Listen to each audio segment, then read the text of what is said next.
Eh bien, regardez ce que la marée a dragué ici. Bienvenue à l'école des dragons, où nous vous enseignons tout sur les dragons d'un océan à l'autre. Je m'appelle Jessica, enseignante professionnelle de dragons, pêcheuse, nageuse et détentrice du record de retenue de souffle sous l'eau. J'adore l'eau autant que j'aime les dragons. Quoi qu'il en soit, je suis ici pour tout vous apprendre sur les dragons afin qu'un jour vous puissiez aussi en apprivoiser un à l'état sauvage. Assurez-vous simplement de ne pas vous faire engloutir par le courant. Pensez-vous pouvoir terminer ce nouveau cours? Si c'est le cas, vous serez sur la bonne voie pour devenir un fantastique chevaucheur de dragons. Alors plongeons!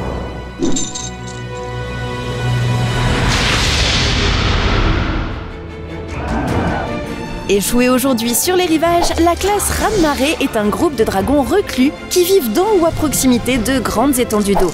La plupart de ces dragons chassent en meute et ne peuvent pas respirer le feu. Et en raison de leur capacité unique, il peut être difficile de dresser ces bêtes pétillantes.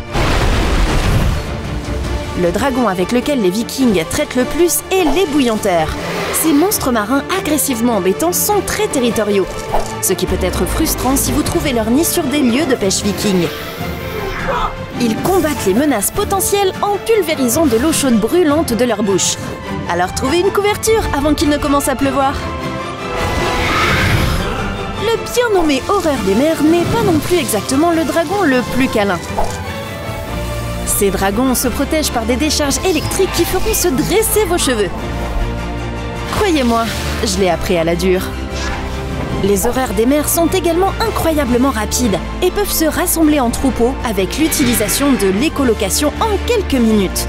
Donc, si vous en voyez un paquet, ne plongez pas vos orteils dans l'eau, peu importe à quel point il fait chaud. Plus profondément dans l'océan se trouvent les plus grands dragons de la classe des marées. L'un d'eux est le gargantuesque Abyss mortifère. Ces bêtes lentes mais agressives frapperont à la moindre perturbation. Son mouvement le plus puissant est sa capacité à créer des tourbillons en aspirant de grandes quantités d'eau, en consommant tout malheureux navire ou dragon dans son sillage. Si vous en voyez un se former près de vous, assurez-vous de pouvoir décoller dans le ciel à tout moment. Le plus grand dragon des profondeurs n'est autre que le dragon artillerie. Ces colossaux géants peuvent transporter un navire viking entier sur leur dos et peuvent nager aussi vite que lui. L'artillerie peut tirer d'énormes roches de plasma qui explosent à l'impact. Lorsqu'ils sont entraînés avec vigilance, ils peuvent inverser le cours de n'importe quelle bataille. Seul un abysse mortifère peut affronter l'artillerie dans un combat de cette taille et de cette échelle. Ils font les plus grosses vagues qui peuvent entraîner une baignade impressionnante.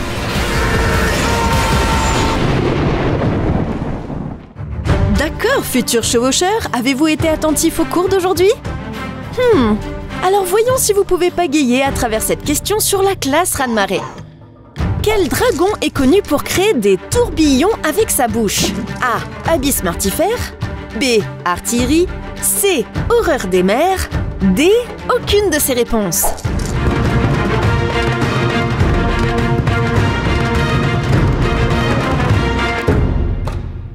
Le temps est écoulé.